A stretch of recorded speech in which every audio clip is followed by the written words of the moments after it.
Welcome to our Maha Periyava களஞ்சியம் channel. இன்னைக்கு நம்ம பார்க்க போகிறது தெய்வத்தின் குரல் 4ஆம் பாகம் 5ஆம் அத்தியாயம் உத்தரமேரு உத்தம தேர்தல் முறை. அதில் வயசு நிர்ணயம் சாசனத்தின் சபை அங்கத்தினருக்கு விதித்த 3வது யோகியதாம்சம்.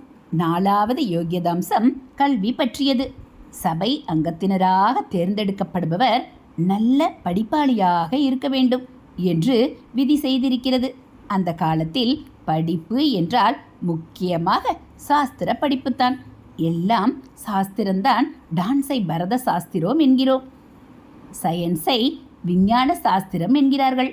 ஆனாலும் பழைய நாள் கல்வி திட்டத்தில் சாஸ்திரம் என்றால் முதலில் ஆத்மாவை பற்றிய, பரமாத்மாவை பற்றிய வைதிகமான சாஸ்திரங்கள் தான். அப்புறம் அதற்குள்ளேயே சூசனையாக வருகிற நன்னெறி, நல்வழி கோட்பாடுகளை விவரித்து விஸ்தாரமாக விதிகள் வகுத்து எழுதிய தர்ம சாஸ்திரம், நீதி சாஸ்திரம் முதலியன. அதற்கப்புறம் காவியம், ஜியாகிரஃபி, ஹிஸ்டரி, கணிதம், ரசாயன சாஸ்திரம் என்கிற கெமிஸ்ட்ரி, பௌதிக சாஸ்திரம் என்கிற ஃபிசிக்ஸ் இத்தியாதிகள் 64 கலைகள் என்பதில் எல்லா சயின்ஸும் ஆர்ட்ஸ் விஷயங்களும் வந்துவிடும். அத்தனையிலும் முக்கியம் வைதீக வாழ்க்கை முறையையும் ஆச்சார அனுஷ்டானத்தையும் சொல்லும் சாஸ்திரம். எத்தனை சாஸ்திரங்கள் இருந்தாலும் சாஸ்திரிகள் என்று அந்த ஒரு சாஸ்திரம் அறிந்தவரைத்தானே சொல்கிறோம்.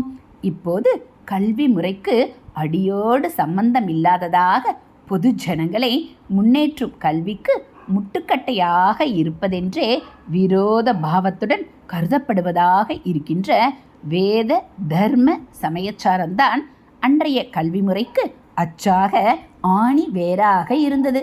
இப்படிப்பட்ட கல்வியில் தேர்ச்சி பெற்றவரே ஊர் சபை தேர்தலுக்கு அபேஷகராக இருக்க முடியும் என்று விதி செய்திருக்கிறது.